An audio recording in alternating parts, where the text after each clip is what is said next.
What's up, YouTube? Today we're going to talk about planting my strawberries and my blueberries, and you can see my buckets here, 5-gallon bucket that I've taken. I've cut, split right down the middle with my Dremel tool. Filled it in with a little bit of dirt from my garden, and I still need to drill some holes in here so it'll drain. And anyway, I went ahead and broke the soil up today. I took my strawberry roots, and this is what they look like. And in this package, they're all rubber banded together. It's supposed to have been 10 roots. I think I might have planted 2 of them together, but that's alright. So I planted 3 of them, 1, 2, 3, you know. They're supposed to be about 12 to 24 inches apart. Right now they're about 12 inches apart.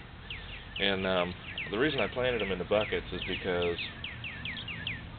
I don't want them spreading in my garden, even though I have a feeling that they're probably going to do it anyway.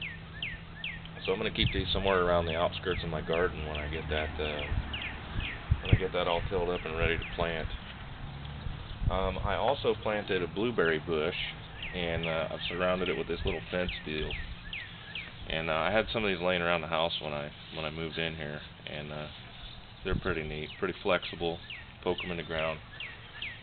This way I don't run over it with my mower. Let's go check that out.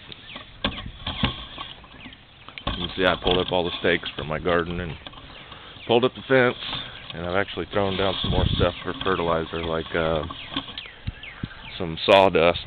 The neighbor had a stump grind up, so I went ahead and grabbed some of the stuff for it, some of the sawdust, and I'm going to make a compost pile.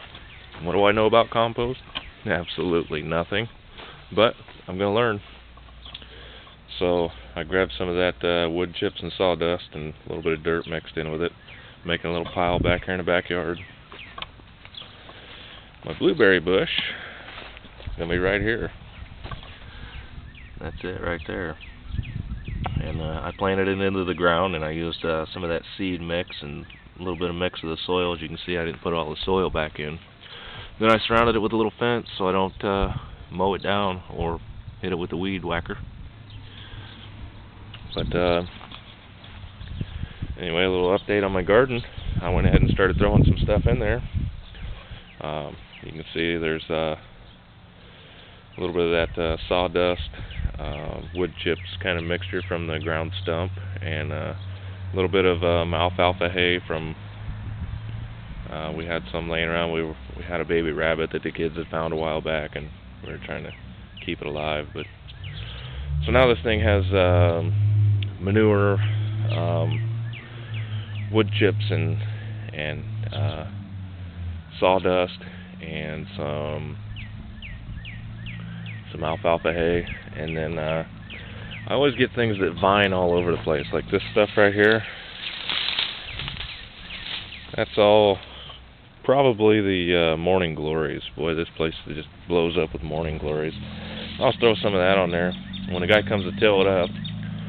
And he's not going to be able to do it this week because the ground's still too moist and it's supposed to rain a little bit more.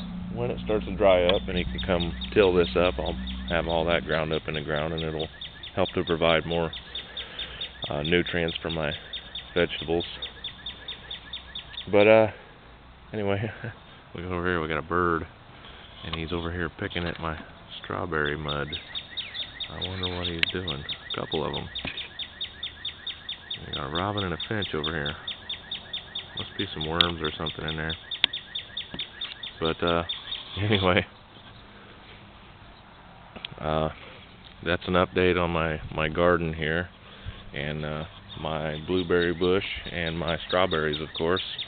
And we'll give you another update when things start to grow and I get it all tilled up. And also, more exciting news, I found another motor for my wind turbine, and it's the exact same type, so it'll fit right up there with that one. I'll just have to weld the thread rod on there so that I can, yeah, so that's another video to come, and we'll talk a little bit about Ohm's law and that sort of thing. But if you found this video helpful, or just, thought it was cool to watch, give it a like, subscribe.